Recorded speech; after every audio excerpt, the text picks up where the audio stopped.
So I'm going to say this. I'm going to say this. I'm going to say this. If you don't have a government, if you don't have a government in your country, you don't have a government in your city, your state, you look at a place like Baltimore, you look at a place like Gary, Indiana, you look at a place like Detroit, they don't have representation. The black people there don't have representation.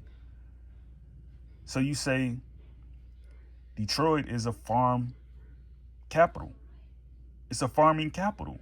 You look at Baltimore, right?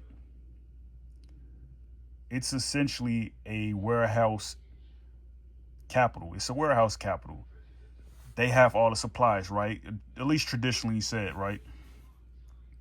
You look at a place like you know, Wyoming, you look at a place like California. They're preparing black people to be a populist government. That's the new world order, I think. They're preparing black people to be a populist. Because I think, like, if I were to go to Rashida Tlaib's office and I were to ask her, or Sharif Thanathar, and ask them, like, what agenda do you have for black people? What agenda do you have for me? I'm not going to be able to relate to what they have to say. And even in the second instance, right, the second cause, right, they're not going to be comfortable telling me what agenda that they have for us, because again, they know it's not their job, right? They know a lot of historical wrongs have been done to black people around the world. Rashida Tlaib, she knows about what happened in India with the Jawara, the Sidi, the Dalit. She knows about what happened to the black people over there. She knows. Sharif Thanathar, he's Indian. He knows as well. So, like, you see how, there's no government in places like Baltimore, Detroit, and the people, they don't know which way to turn.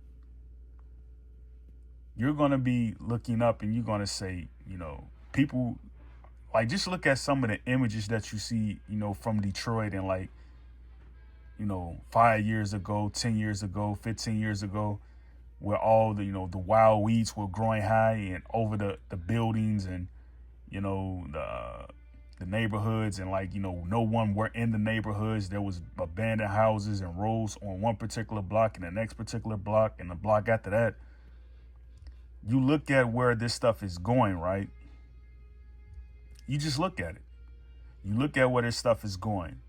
You're going to see that black people are going to be in places like Detroit in the future. They're going to be poaching wild animals. Because think, like, why is it that black people are the only group of people in America who don't have monkeys domesticated, who don't have bulls domesticated, who don't have cows domesticated throughout their ghettos, their black neighborhoods? Why don't they have cows and stuff like that? Then you go in other places like Africa, for instance, where they're more advanced, right? They have cattle. They know how to cook the cattle. They know how to sacrifice the cattle. They know how to make beads. They know how to make jewelry, out of, the raw material that they have. They know how to do these things. But you go to, like, the average black person in America, like, they're kind of left out of a lot of the stuff that goes on globally, and out of a lot of the fundraisers. They're left out. So this stuff, man, like, it's really, like, you got to think about it and say, where's black people going to be in 30 years, 50 years? Where are they going to be?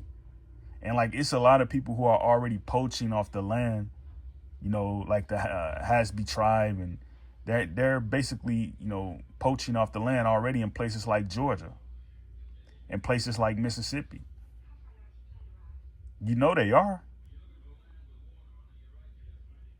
They talking about, because this actually hit the news. They were talking about the Haitians in Ohio, Springfield, Ohio. They were killing the animals and stuff in the neighborhoods. Catching the cats and cooking the cats and broiling the cats, broiling the ducks and stuff like that, catching them and slaughtering them. This is going to be black people in the future in America. I'm telling you, be prepared. Learn some survival skills. Great peace. Yakoki.